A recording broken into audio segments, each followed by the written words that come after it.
Hey everybody, welcome to Mossback, the official podcast of the Mossback's Northwest video series from Cascade PBS. I'm Stephen Haig. And I'm Knut Berger. And today, we're exploring the mighty Columbia River and how it came to be where it is today. We're looking back at the epic forces that carved its path through Washington state, including massive volcanic eruptions, giant ice sheets, and colossal floods. It turns out it's not just the river's many dams that have changed its course. If you haven't already seen the video, take a few moments to watch it. It'll put this conversation in context. Plus, you'll get to see some shots of some stunning Washington landscapes. You can find the video in the show notes, but for now, roll on Columbia, roll on.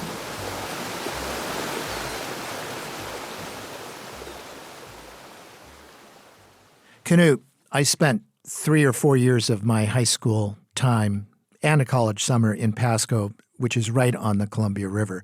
Even in my youth, I understood clearly why the Columbia was so important. It seemed the essential feature to life in the Northwest. I changed irrigation pipes in alfalfa fields. I tended cattle that were nourished by those fields. You were a cowboy? I was a cowboy. Nobody believes it, but I was. I water skied. My brothers and I water skied. I watched the barge traffic. I knew the bridges. I knew the dams. Everything was about the river.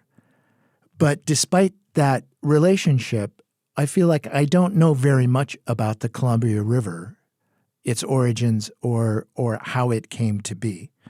So you've devoted half of this season's Mossback's Northwest video series to the different aspects of the Columbia River. Why did you do that? What was it about the Columbia River that you wanted to devote so much time to? Stephen, my relationship with the Columbia River is not nearly as intimate or as close as yours has been. I grew up in Puget Sound country, and my first awareness of the Columbia River really was through history and song. But now the greatest wonder is in Uncle Sam's fair land. It's the King Columbia River and the Big Grand Coulee Dam. We alluded to Roll on Columbia. We used to sing that in class in school and at summer camp. This land is your land. These songs of Woody Guthrie. And but I was very interested in it because in school we learned about Lewis and Clark. The Columbia River history that we were taught started with white people arriving and exploring and colonizing. And so for years, my relationship was just the Columbia River was an important geographic fact in our history. So it was right out of the textbook. Basically, yeah. Basically right out of the textbook. But as professionally, I've dived into history of the Pacific Northwest, you realize the Columbia River is really the defining entity of the Pacific Northwest. It's a state border. It's an international border. It's this incredible artery of trade and commerce. It's the power generator that made, Boeing possible. It has the atomic history. There's just so much to it. And so I thought, well, wouldn't it be cool to do like a half-hour show about the Columbia? But what we decided to do instead was do 4 distinct episodes about the Columbia River, because no matter how big and important something is, or maybe because it's so big and important, there's always going to be stuff that you don't know about it. So it's selective, a river that's millions of years old. You can't tell the entire history, but you can give people insights into some of the things that are important along the way.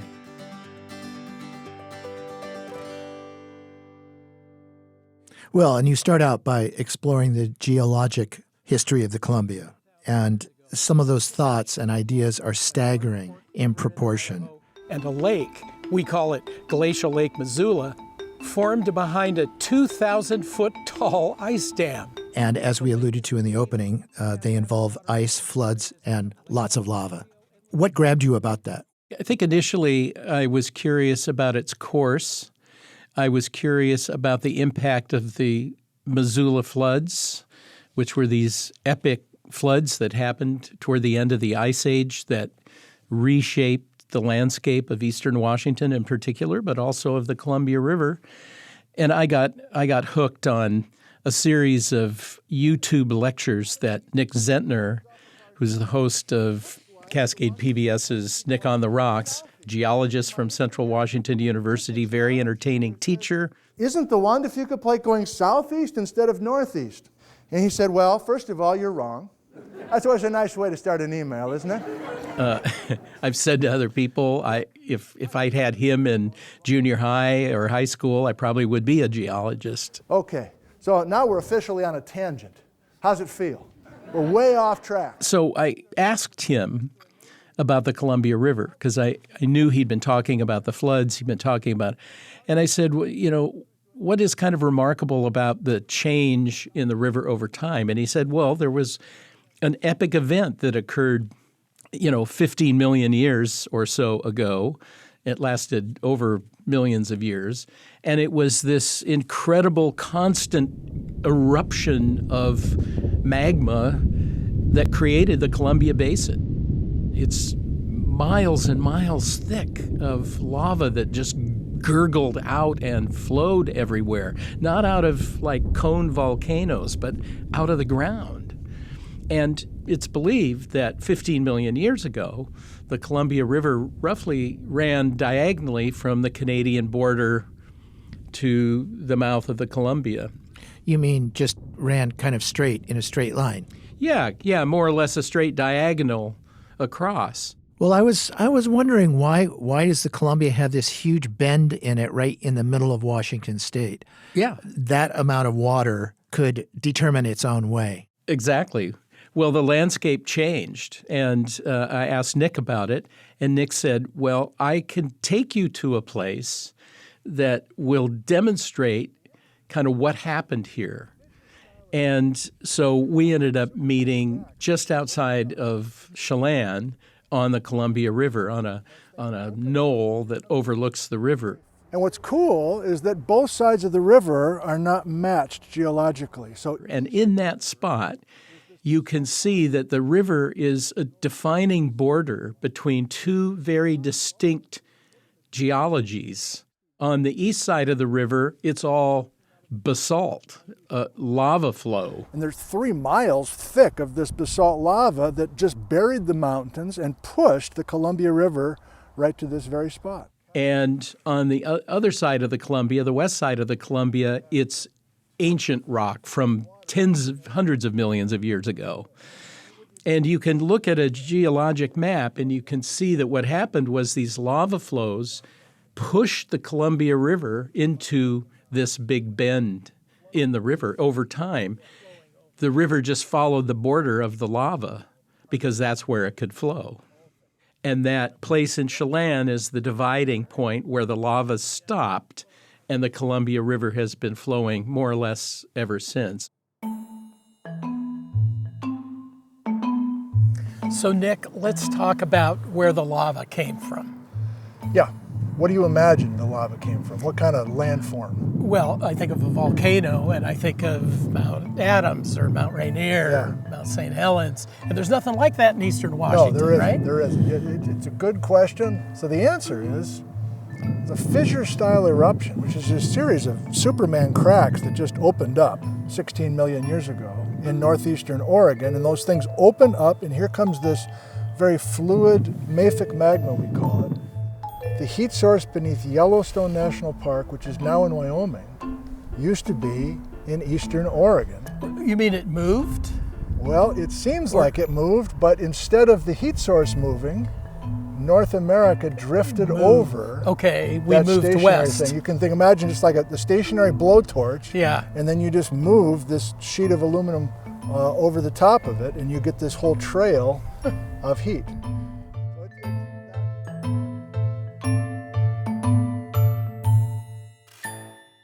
What was it like working with Nick Zentner? So Nick and I have talked and corresponded over the years, sharing information or asking each other questions. If I have a geology question, I'll ask him something. So we had that kind of a relationship. But and he was actually in an early episode of Mossback's Northwest. Hello, Mossback. Talking about why Washington had so few, virtually none, dinosaur bones. And so Hardly any dinosaur bones in Washington because we've been so active. All the flood basalts of eastern Washington, the Cascade lavas, the glacial till in Puget Sound. So we probably have more dinosaur bones, but they're way down deep instead of at the surface. we had talked about the whole Baja BC theory, which is that our dinosaur that we found the remains of in the San Juans are on a piece of ground that probably came from Southern California and migrated up to the Northwest. And so we talked about some of these issues in the past, but I thought it'd be fun to just sort of do a crossover episode where we had Nick come in and meet him out in the field, and his turf, which is, Eastern Washington. If you look at his videos, he's all over the state, but Eastern Washington is really his, home turf. And it would be fun to just talk about it. He presents geology in such a compelling way. He's not an arrogant person. You could just see he's somebody who's insatiable curiosity and the sort of joy of discovery. Do we know? You're getting me going now. I mean, there's stuff we know and there's stuff we don't know. He's just a great guy, and he was, happily took, half a day or more to come up and answer some questions. Are you faking? It seems like you're into this right now. Like you like this geology stuff. That's fascinating. Well, in the video, you guys seem like a great pair. It's a show maybe you should take on the road. That would be fun. I would love to do some events with Nick. I mean, we were sort of talking about it, and the difference in our work is that I talk about things that happen on top of all the stuff he talks about. It's like the thin human layer on top of this, vast planet. And he's talking about all the billions of years of history that's been happening underneath. So after this first episode about the origins of the Columbia River and gallivanting with Nick across eastern Washington, did you hear from people? What did you learn? So the episode was posted on YouTube, on the Cascade PBS YouTube channel. And first, there were a lot of comments. People really seemed to love Nick and I being in the same episode. We got a lot of positive feedback on that. Even more than that, I think within the first week, we had 26,000 views. I mean, Nick has a huge audience on YouTube, but the potential of kind of common interest between his audience and mine is significant. So one of the impacts just immediately was, wow, in terms of traffic and engagement, that kind of thing. Then I got a kick out of this one because it got me back on a Nick subject that we didn't talk about in the show.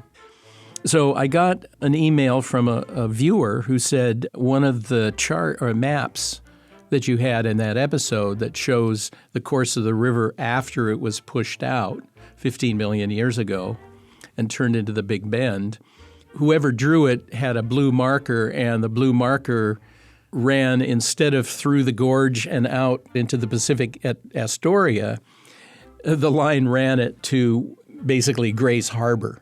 And so whoever did the drawing just drew it in the wrong place.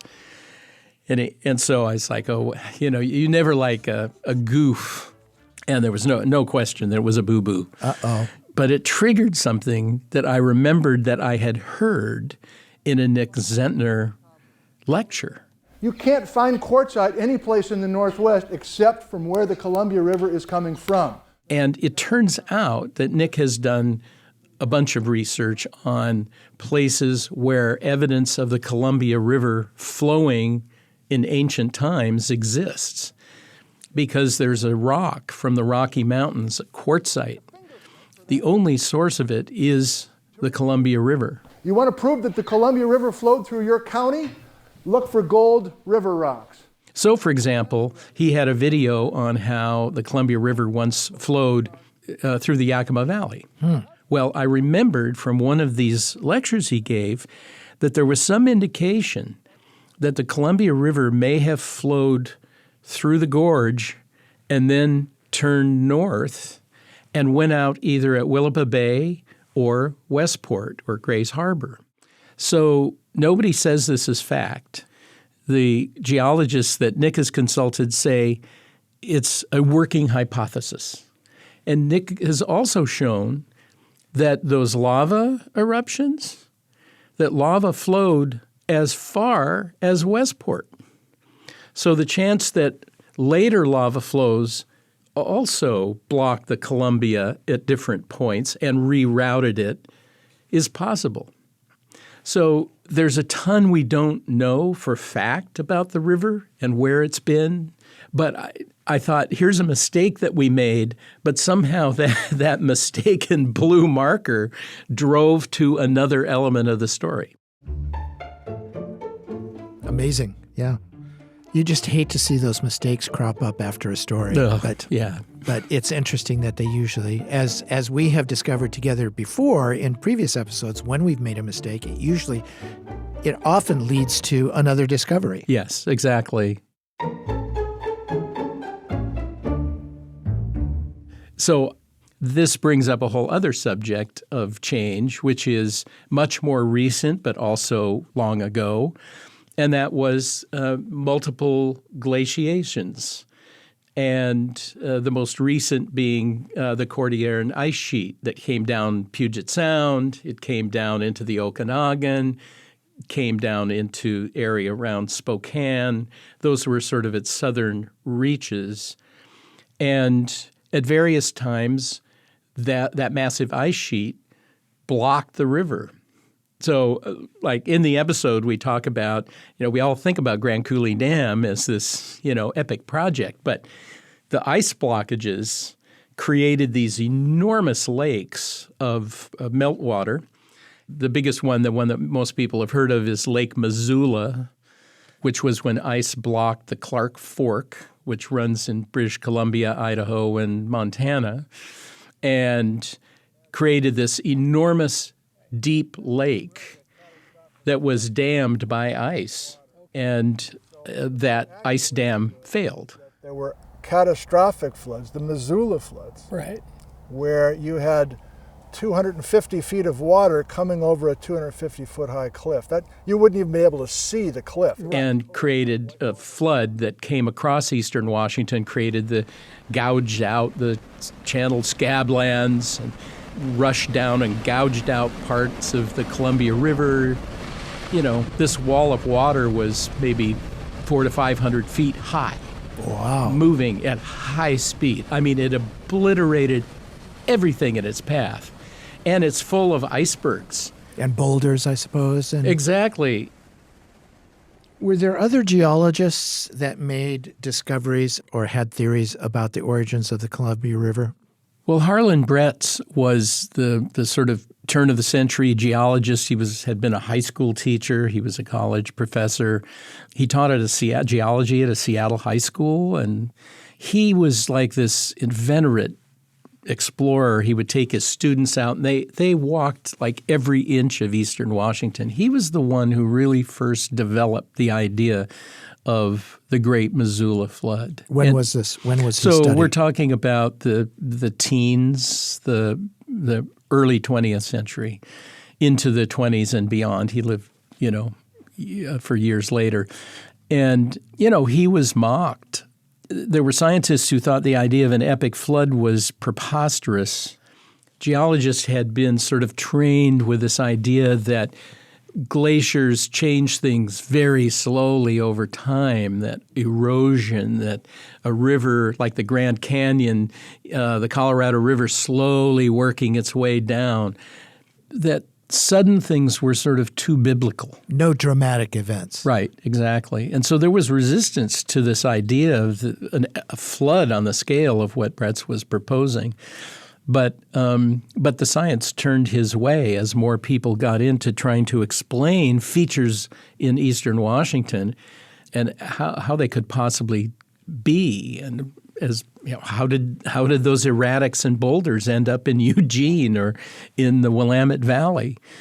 Why was there evidence of water coming through at the level of 400 or 500 feet in some places like the Columbia Gorge?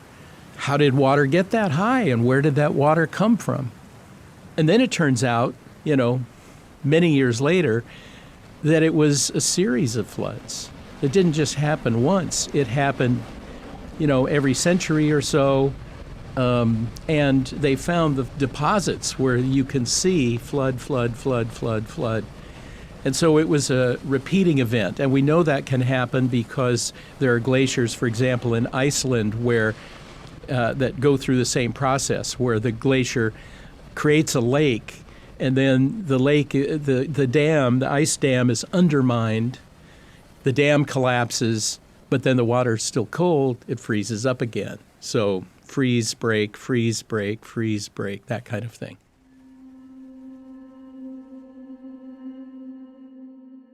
I came across something that I thought was really interesting. It was in the first issue of The Mountaineer, which was a publication of the Mountaineers. Mm-hmm. Came out in 1906 or 1907.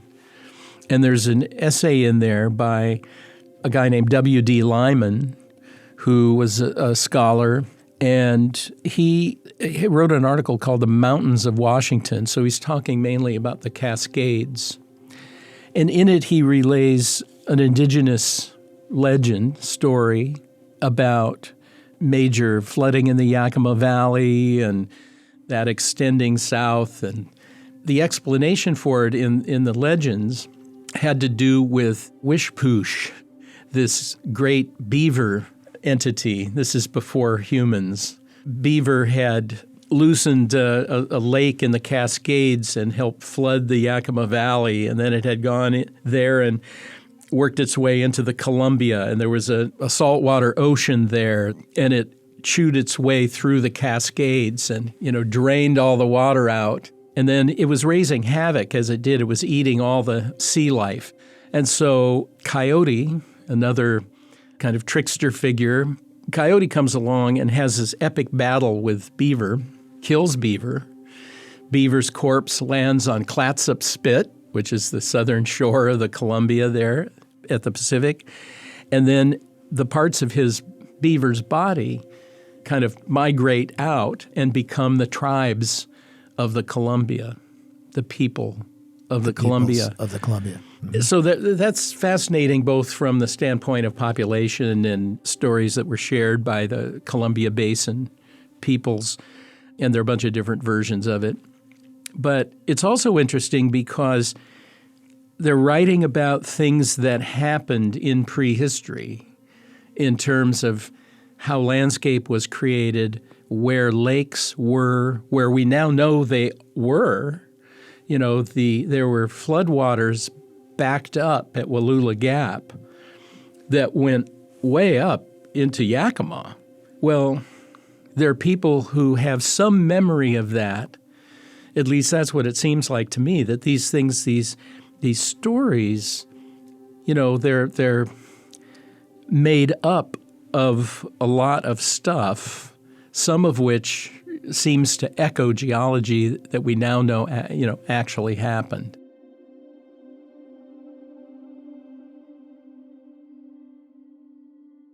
Are there more recent dramatic geologic events that have also shaped the course and the character of the Columbia River?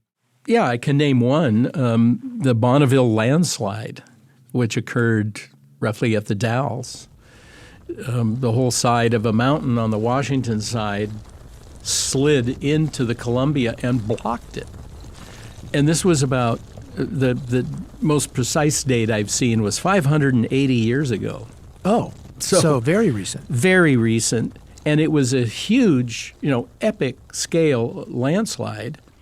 And so there was a period of time when people could walk across the river there. So like in the 1500s? Yeah, it would be late 1400s maybe, 1500s, somewhere in there.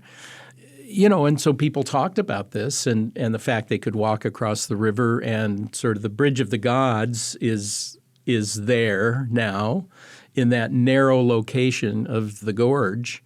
Eventually, the landslide washed away. A channel was created. You can't stop the river. No, you really can't. And I mean, maybe lava 3 miles thick can do something, but it takes a lot. When I think of the Columbia River, I just can't help but think of that summer, the summers that I spent very close to it, in it. It's the life giver. It's the source of all things. Every part of my life down there was made possible because of the river. Canute, do you have a favorite part of the river? Is there a part of the Columbia River that means something to you more than another part, where the river defines itself to you in a way? Well, I would say that probably the mouth of the Columbia to me is a place I keep coming back to in one way or another. You know, that to me is a place that gives you this sort of vista of the sort of mightiness of the river. It also, the phrase that comes to mind, it's often attributed to Napoleon, who said, geography is destiny. And I talked with Nick a little bit about that, because this region, our entire history of from exploration on, and all that we've sort of become as a region is because of that river. It's because of not only those ancient floods, but what humans have done because of that river and on that river.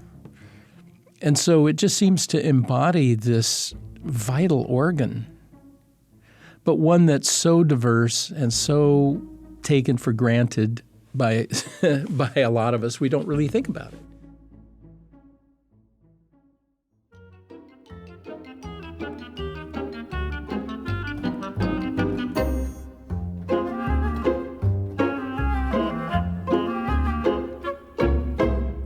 Thanks for listening to Mossback. The video series is now in its 10th season. If you'd like to see all the episodes from this or any season of Mossback's Northwest, you can find them at cascadepbs.org. This episode of Mossback was produced by Sarah Bernard. Our story editor and executive producer is Sarah Menzies. You can subscribe to the Mossback podcast wherever you listen, and whatever platform you're listening on, please review us. We'd love to know what you think of the show. And check out the show notes if you'd like to get in touch.